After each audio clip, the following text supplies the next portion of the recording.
Welcome to The Explainer. Today, we're going to be breaking down one of the most famous UFO sightings in history, the 1952 Washington Flyover. We're going to take a really popular, dramatic account of what happened and stack it up against the declassified historical record to see where the story and the facts line up and where the mystery really begins. So let's paint a picture. It's a hot, sticky summer night in Washington, D.C. Now think about the time. It's just 7 years after the end of World War II. The Cold War is really starting to simmer, and there's a real tension in the air. The source material we're looking at today, it's from an online documentary, kicks things off with this really powerful line. Right from the jump, it frames this whole thing not just as some strange sighting, but as a deep, profound mystery that just completely defies logic. Okay, so first, let's just get into the story that's told over and over again. This is the dramatic version that has captivated people for decades. So what exactly is it that makes this event so legendary? The story kicks off like something straight out of a movie. It's 11:40 at night, and a senior air traffic controller, a guy named Edward Nugent, sees 7 blips pop up on his radar screen where there should be absolutely nothing. And they aren't just anywhere, they're right over the White House. So of course, the Air Force scrambles jets. But here's where it gets weird. As soon as the jets get close, the blips, they just disappear.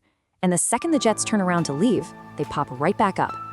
And the story really emphasizes that these things weren't just passively floating around. The narrative describes intelligent, deliberate maneuvers. They breached P-56, which is the most restricted airspace in the country, right over the White House and the Capitol. It really paints this picture of a high-stakes cat-and-mouse game with the Air Force's best pilots. And then you have the speed. The source we're looking at cites internal memos that estimated these objects were moving at over 7,000 miles per hour. Now, to put that in perspective, the fastest jets in 1952 could barely break 600 miles per hour. This wasn't just advanced, it was considered physically impossible by the standards of the time. So you can imagine, right? You've got headlines screaming, "Saucers swarm over Capitol." People were in a frenzy. The government couldn't just stay quiet. They had to step in and say something. And that led to what became a truly historic press conference. And this is how you know how seriously they were taking this. This wasn't just some little press release, no. The Pentagon called its largest press conference since the end of World War II. The stakes were unbelievably high. So the official explanation all came down to one simple thing: the weather.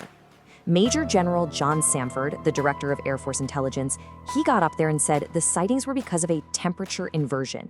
He argued that basically a weird layer of warm air was bending the radar signals and creating false or ghost targets on the screens that looked real but weren't. But here's where we get to do our job. How much of that really dramatic story is actually backed up by the official declassified files? We're talking about the Air Force's own investigation, Project Blue Book. So let's start cross-referencing these claims. Let's start with that first eyewitness, the man at the center of the storm. The story identifies him as air traffic controller Edward Nugent. So the question is, was he a real person? And was his testimony actually credible? And what do you know? The historical record completely confirms it. Edward Nugent was the senior controller on duty that night, and the declassified Project Blue Book file contains his detailed testimony.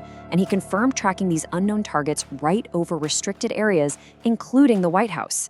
So that first crucial part of the story, it checks out. All right, next up, what about the guy who gave the official explanation?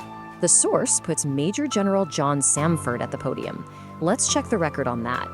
And again, the record matches the story. As the director of Air Force Intelligence, General Samford was indeed the public face of the official response. He led that huge press conference, and he did say that a temperature inversion was the most likely cause. So far, the key players in this drama are exactly who the story says they are.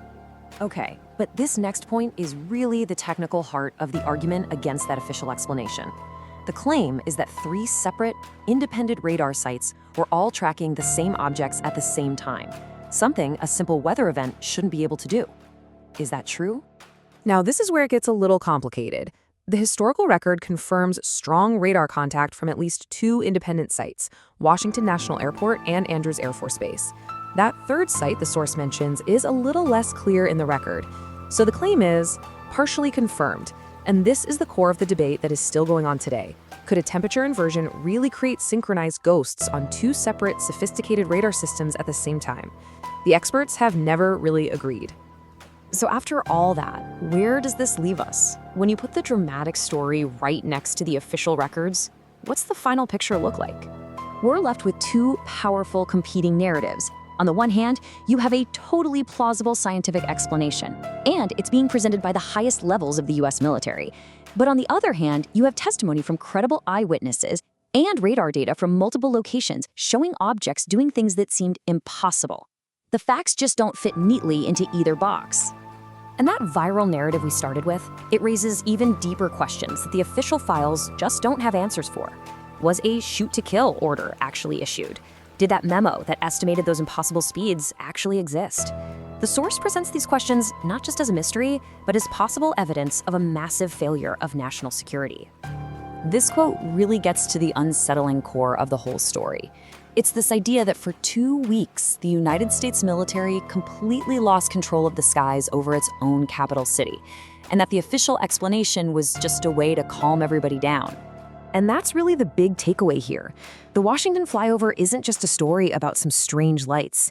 It's a fascinating case study of what happens when the official record actually confirms the core elements of a mystery. The radar hits, the scrambled jets, the eyewitnesses, but it can't provide an explanation that actually satisfies everyone. And it's in that gap, between what we know happened and why it happened, that these powerful stories are born and continue to last for decades.